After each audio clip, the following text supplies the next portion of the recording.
при Народно читалище Свети Кирил и Методий, град Баня, със звание представителен ансамбъл от трети преглед на ЦИОП за България.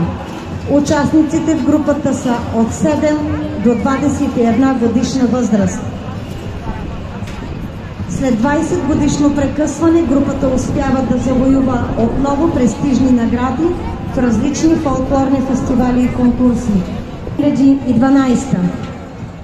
Участие в 19-ти маскарадни игри Сурва 2010 град Перник с награда за опазване на местната култура и европейска идентичност. На 20-ти юбилейен фестивал Сурва 2011 град Перник получават златен медал за обучение в традицията. 2014 златен медал отново за атрактивна игра в живо наследство град София, международен фестивал Златен купер. Старците в Баня обуват баджаци от кожи, обличат банянски сукман. Според банянци старецът трябва да е не само страховит, но и много красив, защото не само страшното гони злото, а и красивото е способно на това. Старците на Баня играят в неделя на сирни заговезни, когато е кулминацията.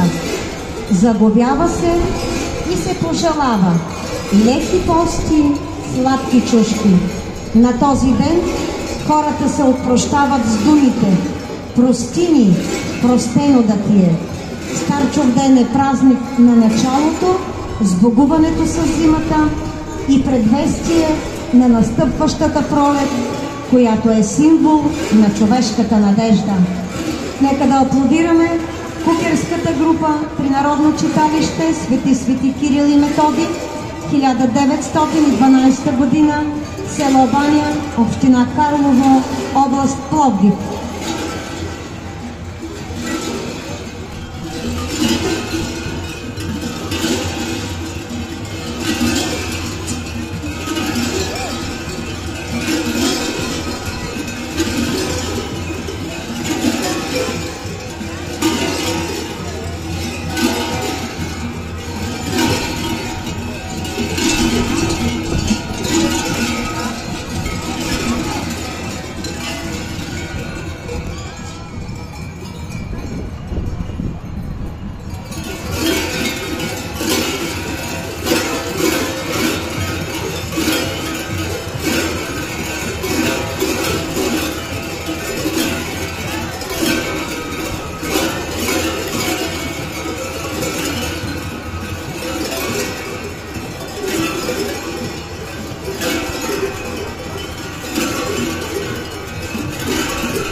Уважаема публика, ако искате да подкрепите групата от село Баня, тези детско-юношески група, изпратете СМС на номер 1915 с текст Сурва 4.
Хайде да аплодираме кукерската група при Народно читалище Свети Кирил и Методий, град Баня.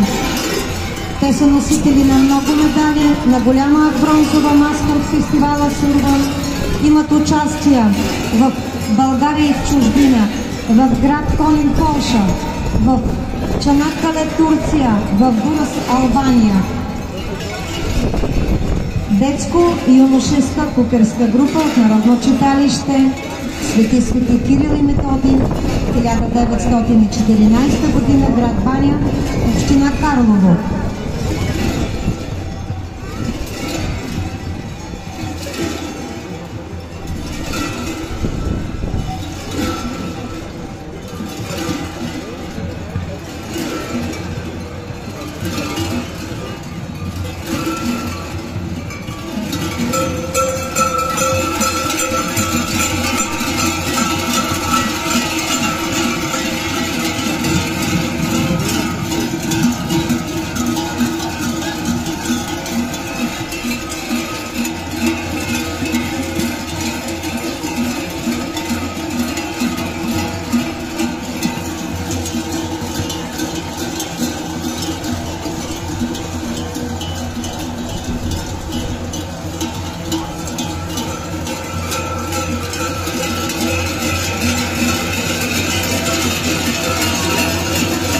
Заслужени аплодисменти за кукерската група от град Баня, община Карлово. Ако те са вашият фаворит,